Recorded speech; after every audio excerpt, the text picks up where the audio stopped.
Chers frères et sœurs, loué soit Jésus-Christ. Je fais cette bande-annonce pour annoncer les enseignements un peu sur l'étude biblique. J'aimerais qu'ensemble nous apprenions un peu la Bible. L'une des critiques qu'on fait souvent catholiques, chrétiens catholiques, c'est que les chrétiens catholiques ne disent pas la Bible. Et les gens qui le disent ne disent pas faux. Quand les protestants, les églises réveillées disent que les catholiques ne disent pas, c'est vrai. Parce qu'on dit souvent que si tu veux cacher quelque chose dans un catholique, mets ça dans la Bible. Ça me fait penser à une histoire qu'un prêtre racontait, un curé du Paris disait que dans sa paroisse, parce qu'il voulait, dans sa paroisse, il voulait un peu savoir si les gens d'église, les chrétiens lisent. Les chrétiens s'arrêtent souvent quand ils parlent à la messe, là, ça va. Peu de chrétiens d'abord ont la Bible chez eux. Quand tu demandes si tu as la Bible, tu te rends compte que c'est le Nouveau Testament qui est là. Ils ne comprennent pas quand on dit la Bible. Là. Quand on dit la Bible, c'est dans la Bible, il doit y avoir l'Ancien Testament et le Nouveau Testament. Peu de chrétiens ne savent même pas qu'il y a plusieurs types de Bibles. Il y a les Bibles vraiment catholiques. Il y a les Bibles traduction œcuménique, c'est-à-dire qui rassemblent les catholiques et les autres églises, comme la Bible Tob, qui est une traduction œcuménique. Il y a les Bibles catholiques, par exemple la Bible de Jérusalem. Il y a la Bible des peuples, il y a plusieurs Bibles. Il y a aussi les Bibles protestantes, c'est pas les mêmes, ça ne suit pas les mêmes canons. Selon la Bible que tu as, le canon n'est pas le même. Il y a les Bibles hébraïques, il y a les Bibles orthodoxes. Dis-moi quelle Bible tu lis. Et moi, je te dirai à quel canon tu crois. Donc, il faut savoir tout ça. Là. Il faut savoir tout ça. Les chrétiens catholiques disaient, le prêtre disait qu'un jour, il fallait savoir si même les échanges de parole avec la Bible. Et s'il la lisait, un jour, il est arrivé chez une maman. Et elle était tellement contente. Mon père, moi, j'ai la Bible. Hein. J'ai la Bible, a posé la Bible sur la table. Et le prêtre était content qu'elle ait quand même une Bible, que dans cette maison, quand même, de temps en temps, pour lire un somme, pour lire. Et un jour, elle avait perdu, l'argent est tombé par terre. Il a pris l'argent, l'a mis dans la Bible. Il n'a pas dit à la maman que j'ai mis l'argent là. J'ai mis dans la Bible. Il est parti. Entre temps, la maman est restée chercher.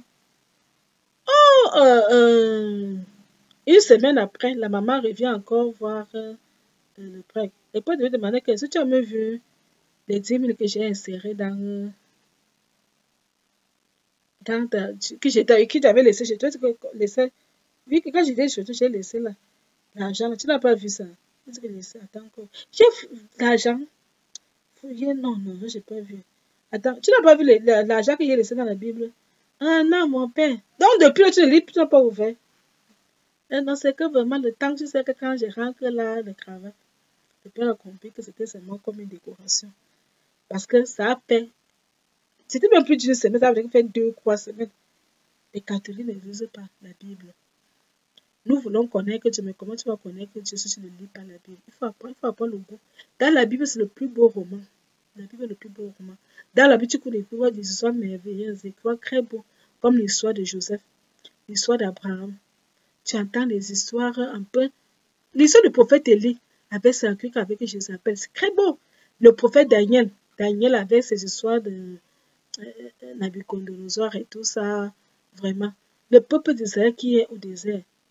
C'est une histoire rocambolesque. Comment le peuple a fait pour s'installer, la conquête même. Les juges, par exemple. Il y a tellement de belles histoires dans la Bible. Tellement de belles histoires dans la Bible. Il y a de belles histoires. L'histoire de Ruth, est-ce que tu connais l'histoire de Ruth? Quand tu as le Nouveau Testament, il y a tout ça, les actes des apôtres. Il y a tellement de belles histoires.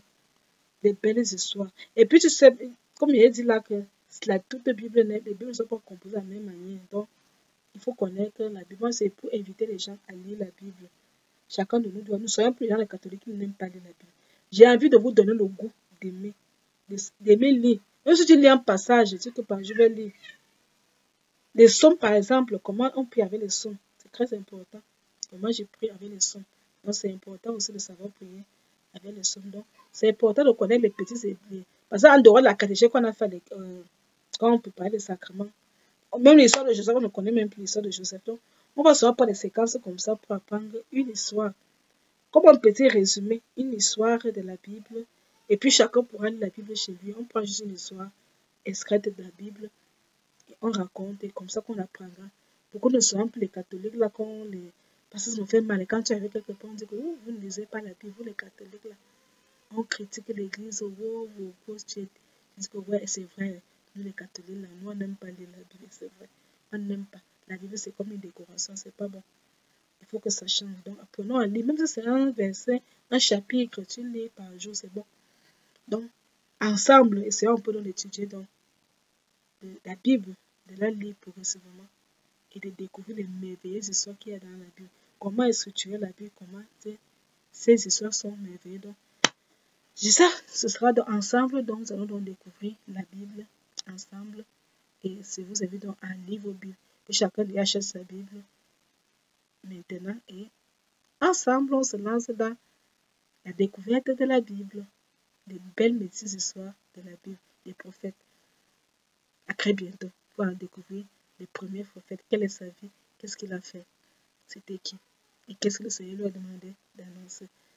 Je vous invite à découvrir, je ne dis pas tout pour le moment, mais vous allez découvrir dans l'enseignement. À vos Bibles, prenez vos Bibles et marquez le premier pas. À très bientôt. Que Dieu vous bénisse abondamment.